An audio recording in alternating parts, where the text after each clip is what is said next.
공자의 제자 자로가 공자에게 물었습니다. 죽음에 대해서 알고 싶습니다. 공자가 답하기를 삶도 아직 다 모르는데 어찌 죽음을 말하겠느냐. 자로가 다시 묻습니다. 귀신 섬기는 법을 말씀해 주십시오.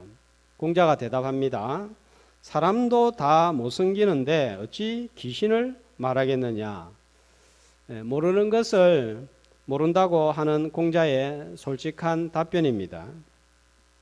유교는 사람은 혼과 백으로 이루어져 있는데 죽으면 사람의 혼은 하늘로 날아가고 육체인 백은 땅에 묻히게 됩니다.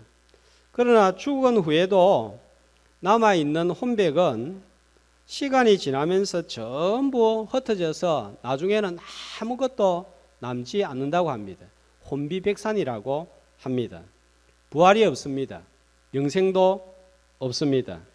불교는 악하게 살면 지옥에 떨어지고 선하게 살면 번뇌가 사라지는 열반에 이르게 된다고 합니다. 역시 부활은 없습니다. 힌두교는 살아있을 때에 선하게 살면 다음에 선한 존재인 사람으로, 괜찮은 사람으로 태어나고 악하게 살면 개나 돼지나 짐승으로 태어납니다. 영생은 하는데 업보에 따라서 다음 세상이 결정이 나는 윤회설을 믿습니다. 이슬람은 천국이 있다고 믿지만 예수님이 죽지 않고 성천한 선지자이기 때문에 부활을 믿지 않습니다.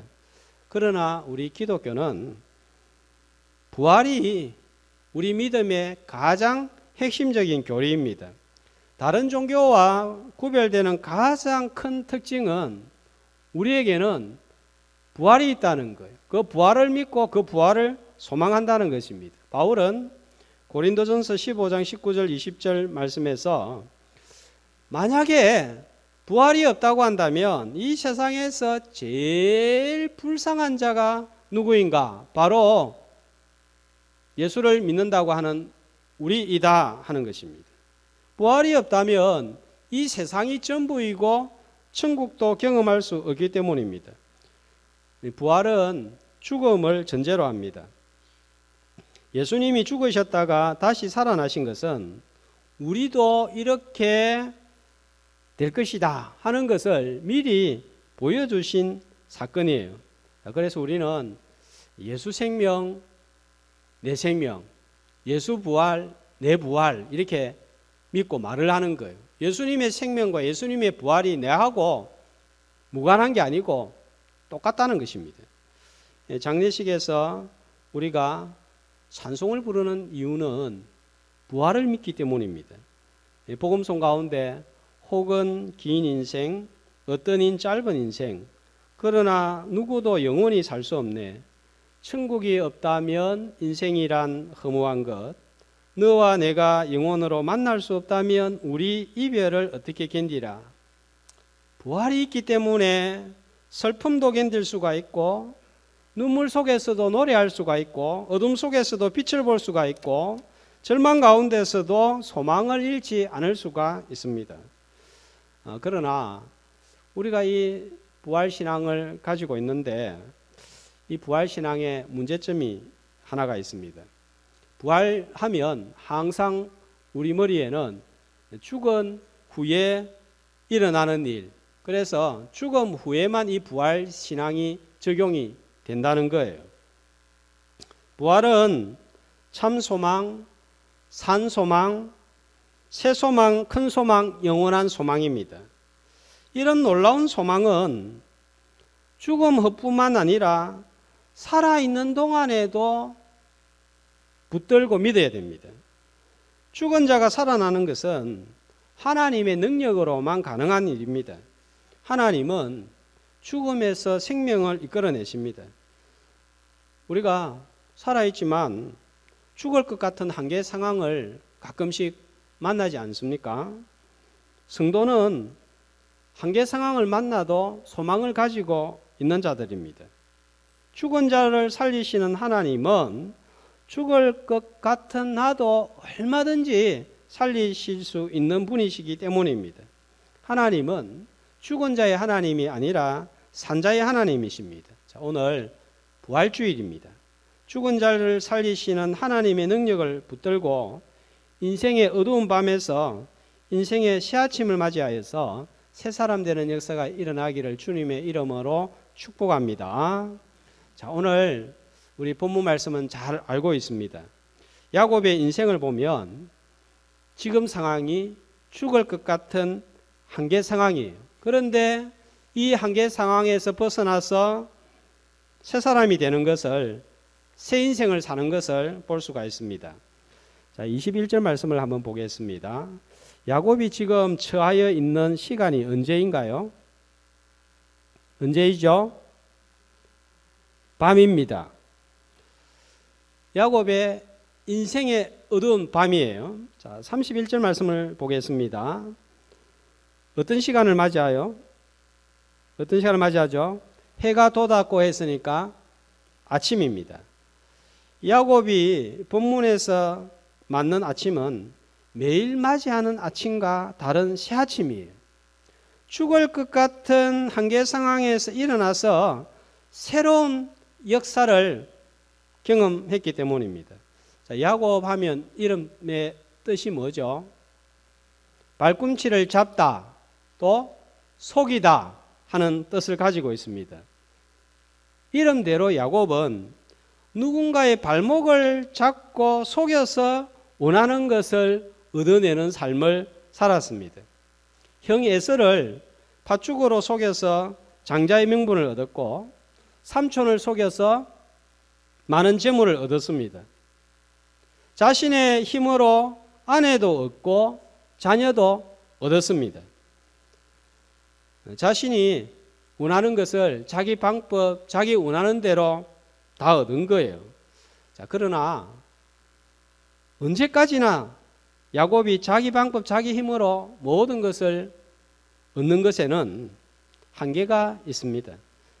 야곱은 지금까지 얻은 것을 가지고 20년 만에 고향으로 돌아오게 되었는데, 이제는 자기 힘으로 해결할 수 없는 한계 상황을 만난 거예요. 자, 33장 1절을 보면 돌아오는 야곱을 향하여 형 에서가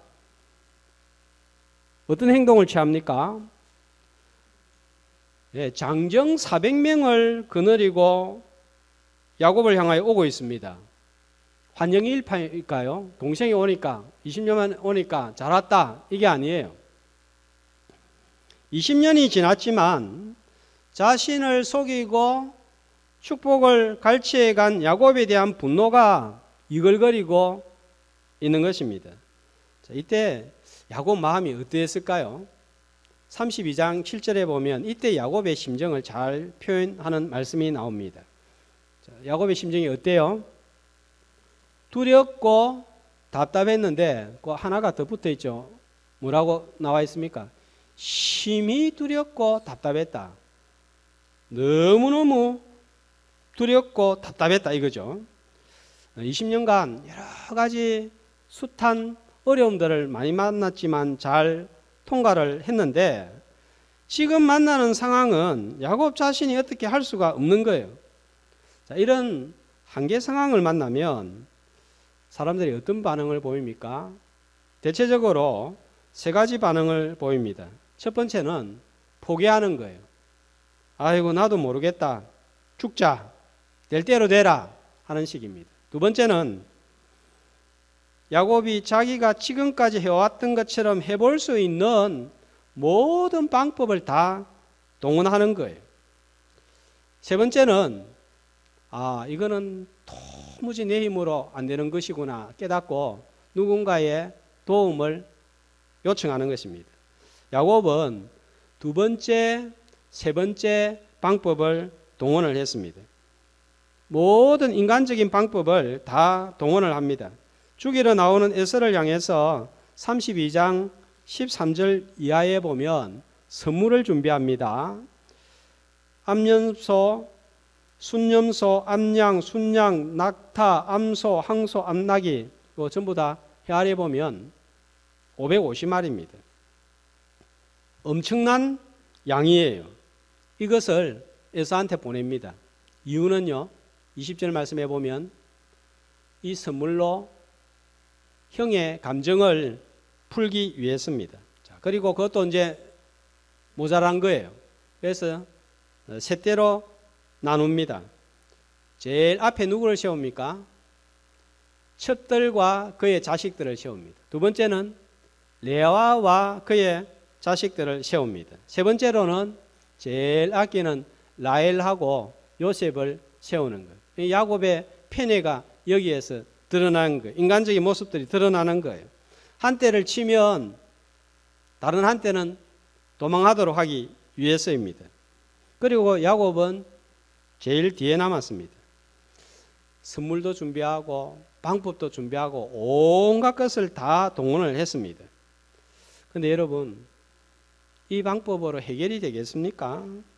돈과 방법으로 해결되지 않는 일들이 많이 있는 거예요. 안 되는 게 있는 거예요. 자, 어떻게 해야 되겠습니까?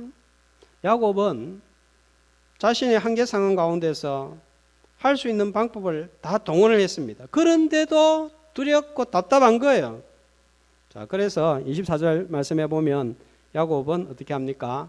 홀로 남았습니다. 이제는 아무도 없습니다. 더 이상 사용할 방법도 없습니다. 고독합니다. 외롭습니다. 인생의 어두운 밤입니다. 그러나 이 야복나루는 하나님께서 야곱을 위하여 준비하신 축복의 시간이고 거룩한 장소였습니다. 홀로 남게 되었을 때에, 밤이 되었을 때에 우리는 모든 것을 잃어버렸거나 실패했다고 생각하기 쉽습니다. 그러나 자신의 연약함을 모두 내려놓고 자신의 방법을 다 던져버렸을 때 잃어버린 영혼을 되찾게 되고 새롭게 되는 자신을 만나게 됩니다. 그때 하나님께서 새로운 역사를 일으키십니다.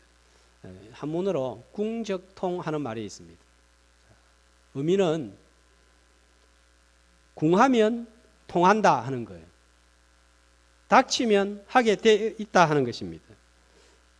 땅이 무너질 때 하늘과 통합니다. 내가 무너질 때 세상은요 다 무너지는 거예요. 그러나 우리 성도들은 내가 무너질 때 어떻게 됩니까? 하나님을 만나게 되는 역사가 일어나는 거예요. 자, 이것이 우리 성도들의 소망입니다. 무덤에 갇힌 예수님을 일으키신 하나님께서 내가 무너질 때 일으키시기 때문입니다. 한계 상황을 만났을 때 자포자기하거나 내 방법, 내 자신에게만 머물지 말고 오히려 이 한계 상황 때문에 하나님을 찾고 하늘이 열리는 역사를 경험하는 저와 여러분이 되시기를 주님의 이름으로 축복합니다. 자, 그러면 야곱이 어떻게 하나님을 찾았습니까? 24절 말씀해 보니까 홀로 남아서 뭐합니까? 야곱이 씨름을 하였습니다. 자, 하나님하고 씨름을 했다. 호세아 12장 4절에서는 이렇게 말씀을 하고 있습니다. 자, 이 씨름한 것을 가리켜서 뭐라고 표현하고 있습니까? 그에게 간구하였으며 기도한 거예요. 어떻게 기도하였습니까? 울며 기도한 거예요. 자, 여기에서 우리가 말씀을 좀 묵상해야 되겠습니다. 오래 기도하는 것도 중요하지만 눈물이 있어야 됩니다. 최근에 하나님을 찾다가 울어본 적이 있습니까? 있습니까? 없습니까? 영적으로 메말랐다는 증거입니다. 사람들 앞에서 울면 흉을 보기도 하고 창피하기도 합니다. 그러나 하나님은 자신의 자녀들이 하나님 앞에 나와서 눈물 흘리는 것을 싫어하시지 않습니다. 자녀가 눈물을 흘릴 때 하나님의 눈은 그 자녀의 눈물을 보시는 거예요. 이사야 48장 5절, 이사야가 죽음을 앞두고 하나님께 한 내용이 나옵니다. 같이 읽어보겠습니다. 너는 가서 히스기야에게 이르기를 내 조상 다윗의 하나님 여호와께서 이같이 말씀하시기를 내가 네 기도를 들었고 내 눈물을 보았노라. 무엇을 보았다고요? 눈물을 보는 거예요. 하나님이 우리의 말도 들으시고 우리의 예배 드리는 모습도 다 보실 뿐만 아니라 기도하는 모습을 보실 뿐만 아니라 사람들이 볼 수 없는 우리 눈에서 흐르는 눈물을 보시는 거예요. 그 죽는 한계 상황 가운데서 그 눈물을 보고 히스기야의 생명을 15년 더 연장을 시켜주셨습니다. 너무 급할 때 사람에게 도와달라고 할 때 사장님, 선생님 이번에 꼭 한 번만 도와주십시오. 딱 한 번만 살려주십시오. 다시는 부탁하지 않겠습니다. 이번 한 번만 부탁합니다. 그렇게 이야기를 합니다. 그런데 우리가 딱 한 번만 부탁할 일만 생깁니까? 또 다시 어려움에 놓이는 거예요. 다시 가서 부탁을 하면 뭐라고 상대방이 이야기합니까? 그때 딱 한 번이라고 하지 않았습니까? 또 도와달라고 하면 어떻게 됩니까? 나는 이제 더 못 도와줍니다. 이렇게 나옵니다. 그러나 하나님에게는 이런 게 통하지 않는 거예요. 100번을 1000번을 도와달라고 해도 괜찮습니다. 또 도와달라고 지난번에 도와줬잖아. 도와준 지 지금 얼마 지났다고 또 오는 거야. 사람이 염치가 있어야지. 이런 소리를 하는 법이 없습니다. 날마다 때마다 일마다 도와달라고 해도 괜찮습니다. 언제든지 달려가서 소리를 쳐도 울어도 하나님은 귀찮아하시지 않습니다. 오히려 하나님은 이것을 더 좋아하시는 거예요. 언제든지 달려가서 하나님 앞에 우는 하나님의 울보가 되기를 주님의 이름으로 소망합니다. 자, 22절 말씀을 보겠습니다. 야곱이 어디에서 하나님을 찾습니까? 야복 나루에 다 건너게 하고 자기는 야복강 어느 지점에 혼자 남았습니다. 자, 야복은 히브리어로 야포크 하는 단어인데 뜻은 흐르는 하는 뜻입니다. 그러니까 야복강의 이름의 의미는 뭡니까? 흐르는 강이다 이 말이에요. 야곱은 흐르는 야복강에서 뭘 흘려보냈을까요? 자신의 과거를 흘려보내는 거예요. 야곱의 과거 어떤 모습이었습니까? 자기 재주로 자기 방법으로 살았습니다. 속이고 살았습니다. 형도 속이고 라반도 속이고 사람과 상대하면서 사람에게 얻어내는 인생이었습니다. 이제는 야복 강가에서 흐르는 강물을 바라보면서 자신의 잔재주를 마음의 강물에서 흘러보내는 거예요. 인간적인 방법을 흘러보내고 사람과 상대하는 것을 흘러보내는 거예요. 흘러보내면 못 살 것 같지만 흘러보내자 하나님께서 찾아오시고 하나님의 방법이 흐르기 시작합니다.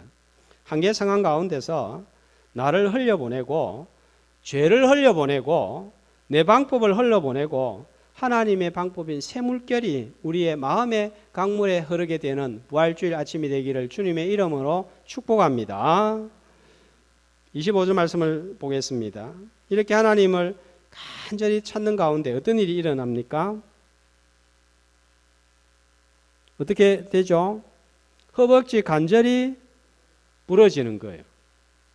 이전 성경에는 이 허벅지 관절을 어떻게 표현하고 있는가 하면 환도뼈로 표현하고 있습니다. 자, 환도뼈의 위치가 정확하게 어딘가 잘 알 수 없습니다. 그런데 이 환도뼈를 번역할 때 허리라고 번역을 하기도 합니다. 사람의 허리가 부러지면 어떻게 되나요? 멀쩡한데 힘을 못 쓰는 거예요. 움직이지를 못하는 거예요. 환도뼈는 힘의 원천입니다. 그런데 환도뼈가 부러졌다. 힘의 원천이 깨어졌으니까 몸은 멀쩡하지만 육신은 박살이 난 거예요. 무엇을 우리에게 던지고 있습니까? 육신적인 자아가 야복 강가에서 한계 상황 가운데서 박살이 난 거예요. 대신에 참 생명의 원천이신 하나님을 만났습니다. 자, 이때 야곱의 나이가 96세예요. 야곱이 몇 살에 죽습니까? 세상을 떠납니까? 나중에 창세기 후반에 가보면 147세입니다. 그러니까 한돛배가 부러지고 난 다음 몇 년을 절뚝거리면서 불편한 삶을 살았습니까? 51년이에요. 51년을 절면서 험악한 세월을 보내면서 야곱은 새로운 힘, 참 생명의 근원이신 하나님을 기억하고 살았습니다. 그래서 야곱의 부러진 한돛뼈는 하나님을 붙드는 흔적이 된 거예요. 그 다리를 절 때마다 뭘 생각하겠습니까? 그 전까지는 내 허리가 멀쩡할 때는 내 힘, 내 방법으로 살아왔는데 야복강 강가에서 이 한돛뼈가 부러지고 난 그때부터 나는 박살이 나고 하나님만 붙드는 그런 인생을 살아야지 이렇게 된 것입니다. 과거의 아픔과 현재의 한계 상황이 남은 인생 동안 참 생명, 참 힘이신 하나님을 붙드는 흔적이 되시기를 소망합니다. 이렇게 하나님을 찾게 되었을 때 27절 말씀을 봅시다. 하나님께서 야곱에게 뭐라고 묻습니까? 내 이름이 무엇이냐? 답이 뭡니까? 야곱입니다. 정확하죠? 하나님께서 야곱한테 이름을 왜 물었을까요? 몰라서 물었을까요? 아니에요. 진짜 자기 모습을 보게 하기 위해서입니다. 내 이름이 뭐냐? 이 말은 네가 누구냐? 하는 질문입니다. 하나님께서 오늘 여러분에게 묻습니다. 네가 누구냐? 뭐라고 대답하시겠습니까? 이전에 야곱은 아버지 이삭이 네가 누구냐 물었을 때에 창세기 27장 18절 19절에 보면 뭐라고 대답합니까? 나는 아버지의 맏아들 에스로소이다. 에스가 맞습니까? 아니잖아요. 자기는 야곱이잖아요. 그런데 에스의 가면을 쓰고 아버지 앞에 나타난 거예요. 지금까지 야곱은 에스의 가면 속에서 살아온 거예요. 그런데 한계 상황 앞에 서니까 비로소 자신의 참모습을 만난 거예요. 네 이름이 뭐냐? 누구냐? 뭐라고 합니까? 야곱. 뜻이 뭐라고 그랬죠? 속이는 자인 거예요. 사기꾼입니다. 하나님, 나는 지금까지 속이고 살았습니다. 사기치고 살았습니다. 지금까지 내 방법으로 살았습니다. 하나님 믿었지만 하나님 속이고 많이 살았습니다. 이 고백이 야복 강가에서 터져 나온 거예요. 나보고 하나님께서 누구냐, 이름이 뭐냐 묻는다면 야곱입니다. 이게 답이 될 것 같습니다. 우리도 사람을 속이고 하나님을 속이고 살지 않습니까? 그런데 우리가 영적으로 둔해가지고 사람을 속이고 하나님을 속이고 산다는 것도 모르고 사는 거예요. 가면을 쓰고 살면서도 얼마나 영안이 어둡는지 가면을 쓰고 있다는 것조차 인식을 못하고 삽니다. 드러나면 부끄러운 비밀들이 많습니다. 그 야곱이 바로 나인 거예요. 그러나 한계 상황 때문에 하나님을 만나고 진짜 자신을 만나게 되었습니다. 28절, 그렇게 자기 모습을 대면하고 나니까 하나님께서 무엇이라고 불러주십니까? 앞으로는 야곱이라 하지 말고 이스라엘이라 하라. 자, 축복의 이름입니다. 이스라엘의 뜻은 하나님과 겨루다, 하나님과 상대하다. 그래서 이 이름이 어떤 이름이 되나요? 히브리 민족의 국가 이름이 되는 거예요. 이스라엘의 기원이 되는 거예요. 하나님과 상대하고 하나님을 붙들고 사는 인생으로 인생의 터닝 포인트가 바로 한계 상황이었습니다. 자, 그리고 야곱은 이게 너무 감사하고 놀라운 경험이어서 그 야복 강가 어딘가의 이름을 어떻게 부르지요? 30절에 버니엘. 자, 뜻은 하나님의 얼굴 하는 뜻입니다. 하나님을 만났다는 거예요. 근데 구약 성경에서 하나님의 얼굴을 보면 어떻게 됩니까? 죽어야 되는 거예요. 그러나 살았습니다.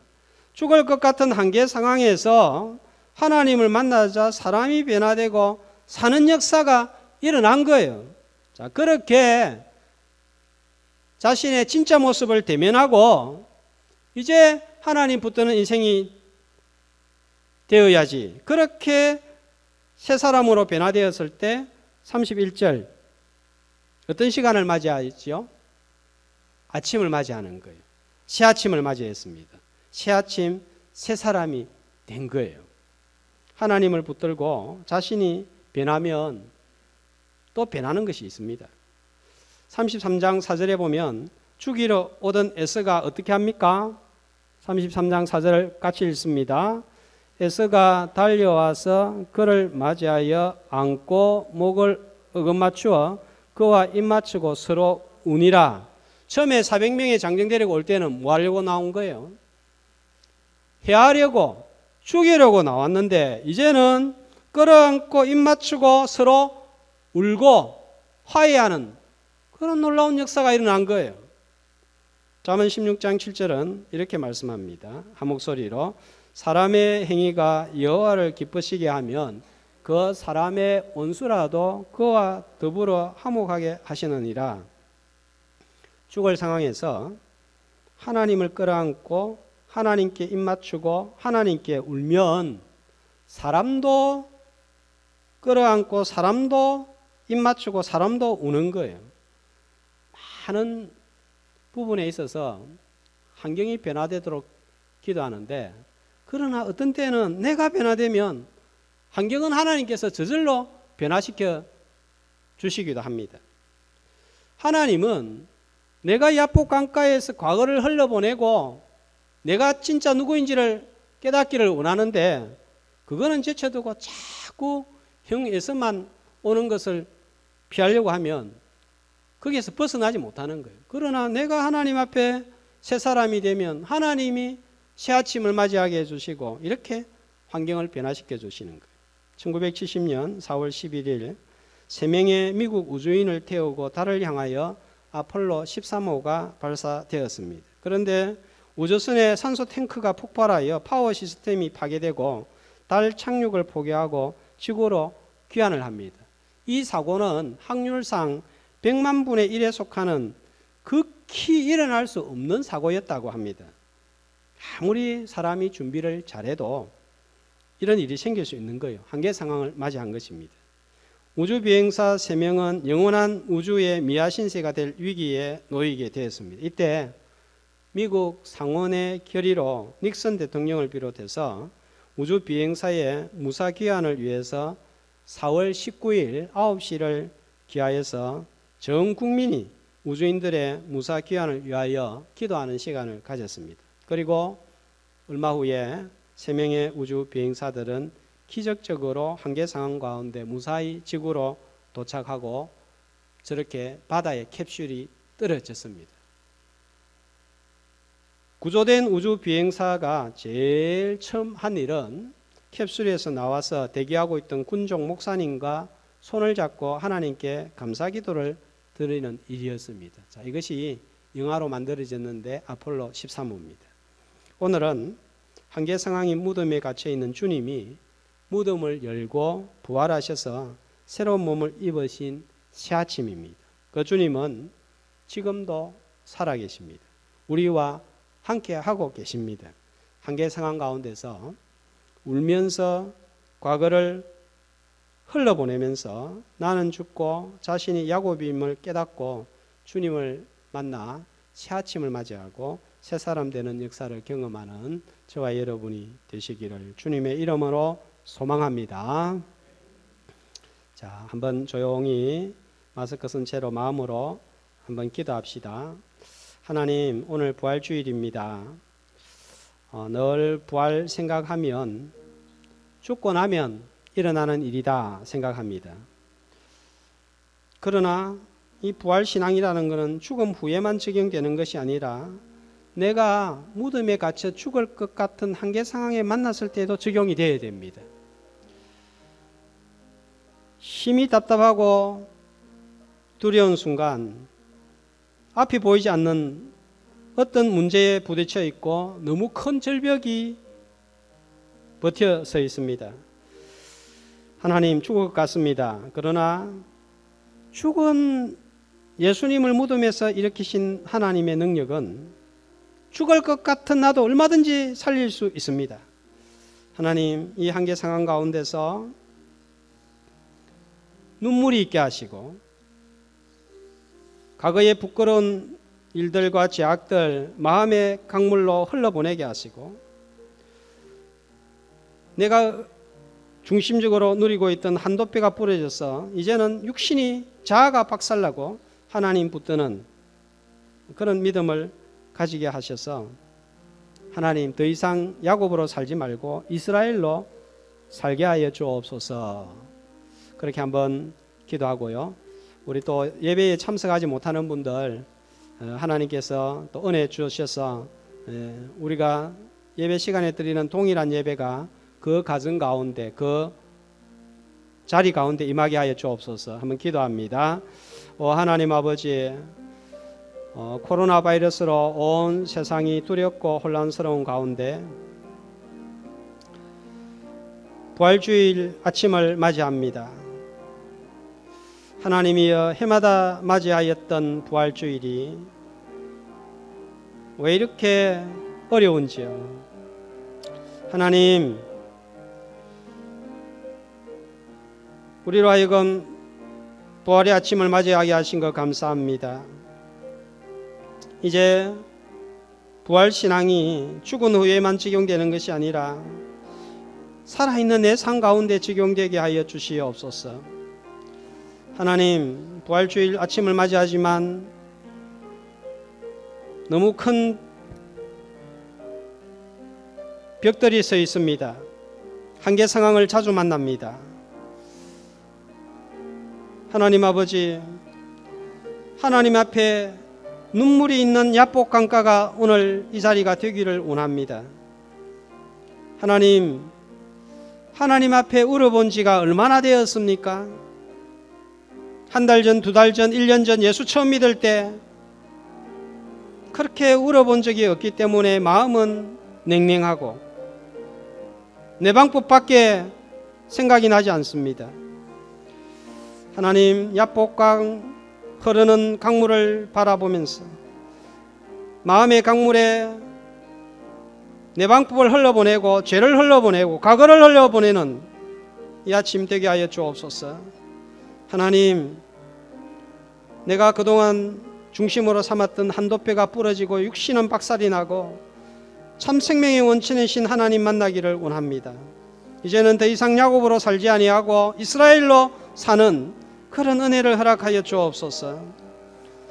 아버지 하나님, 예수가 400명의 장정을 데리고 위협하려고 달려오지만 하나님을 붙들 때에 하나님이 변화시키시면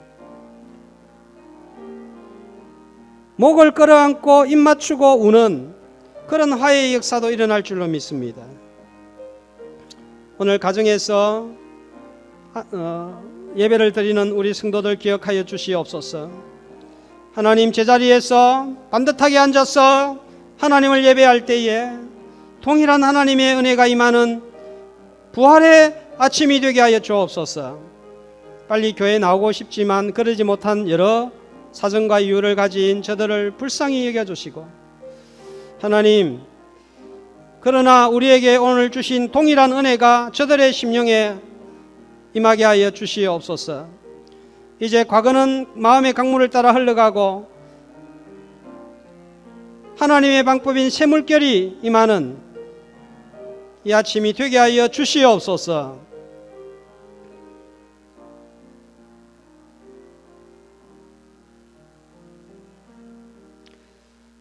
무덤에 갇힌 예수님을 능력으로 부활하게 하신 하나님 아버지, 해마다 맞이하는 부활주일이 왜 이렇게 어렵게 맞이하게 되었는지 다시 한번 하나님의 은혜가 아니고는 하나님의 자비가 아니고서는 하나님 앞에 부활의 아침을 맞이할 수 없다는 사실을 또 깨닫게 됩니다. 그럼에도 불구하고 이 자리에 나오고 가정에서 예배드리게 하심을 감사합니다. 부활의 새아침을 맞이하지만 여전히 우리 앞에 한계 상황들이 있습니다. 눈물로 하나님 앞에 나아가고 부끄러움들을 죄들을 흘러보내고